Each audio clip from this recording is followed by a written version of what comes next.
The fairy lights twinkled above the backyard of my best friend Lauren's Seattle home, casting a warm glow over the crowd gathered for my 30th birthday party. I stood near the dessert table, sipping a glass of Pinot Grigio, feeling a rare moment of peace. Lauren had insisted on hosting, claiming it was her gift to me after a rough year. We'd been inseparable since college, sharing everything from late-night study sessions to job applications at marketing firms across the Pacific Northwest. She'd always been the loud one, the charmer, while I was the planner, the one who made things happen behind the scenes. Tonight, though, she'd outdone herself. Catered food, a live jazz trio, even a custom cake with my name in elegant icing. I was touched, or so I thought. As the evening peaked, Lauren clinked her glass, drawing everyone's attention. "To Emma, my best friend, on her big 3-0, she announced, her voice carrying over the chatter.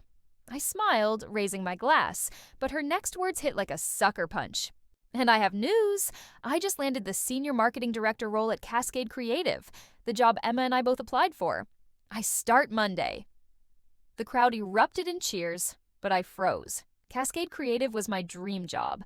I'd spent weeks perfecting my portfolio, nailing the interview, and waiting for the call. Lauren had applied too, but she'd told me she bombed her interview. My heart thudded as she continued. "I earned it, Emma. You know how it goes. Sometimes you just have to seize the moment." Her smirk cut deeper than her words.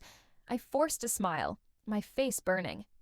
"Congrats, Lauren," I managed, my voice steady despite the betrayal churning inside me.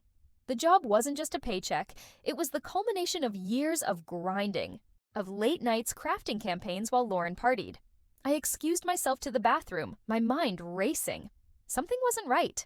Lauren hadn't mentioned a second interview, and last week, she'd borrowed my laptop to check emails. Had she seen my portfolio? My interview notes? I slipped out the back door, ignoring the concerned glance from my cousin Mia, who'd flown in from Portland. In my car, I texted Mia. "Need to check something at home. Cover for me? Say I'm not feeling well." She replied instantly, promising to handle it. Driving through Seattle's rain-slicked streets, I replayed every moment. Lauren's sudden enthusiasm for my birthday, her insistence on hosting, her vague answers about her interview process. It all felt calculated. At my apartment, I dug through my laptop's browser history. There it was, my Cascade Creative application portal, accessed the day Lauren used my computer. Worse, I found an email she'd forwarded to herself, my portfolio, complete with my proprietary campaign ideas. My stomach churned. She'd stolen my work, passed it off as her own, and landed the job. The audacity was staggering. I didn't confront her that night. Grandpa always said, "Revenge isn't loud, Emma. It's precise." I spent the next 2 days strategizing.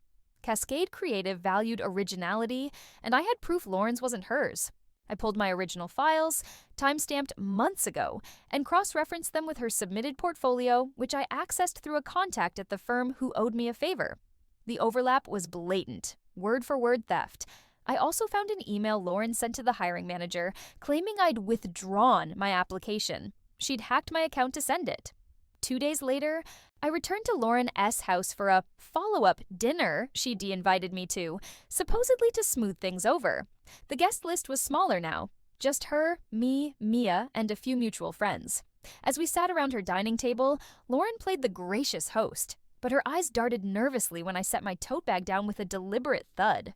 "I have a toast," I said, standing. All eyes turned to me. To Lauren, who taught me about trust, her smile faltered, and to truth, which always comes out. I pulled out a folder and laid it on the table. "This is my original portfolio, Lauren, the one you stole to get the Cascade job. And this," I added, placing a printed email next to it, "is where you faked my withdrawal." The room went silent. Mia's jaw dropped, but she nodded subtly, urging me on. Lauren stammered, "Emma, you're mistaken." But I cut her off. "I sent everything to Cascade's HR this morning. They're reviewing your application for fraud. Oh, and I CC'd your new boss." Her face drained of color. Our friends shifted uncomfortably, piecing it together. "You used me," I said, my voice calm but firm. "But you forgot one thing. I keep receipts." Lauren tried to laugh it off, but the damage was done. By the next morning, Cascade had rescinded her offer, citing ethical concerns. I did not get the job either. They reposted the position. But I landed a better role at a rival firm a month later, using the same portfolio Lauren tried to steal. She texted me once, a half-hearted apology, but I didn't respond. The betrayal stung, but exposing her was sweeter. Grandpa was right. The truth hits harder when it's quiet.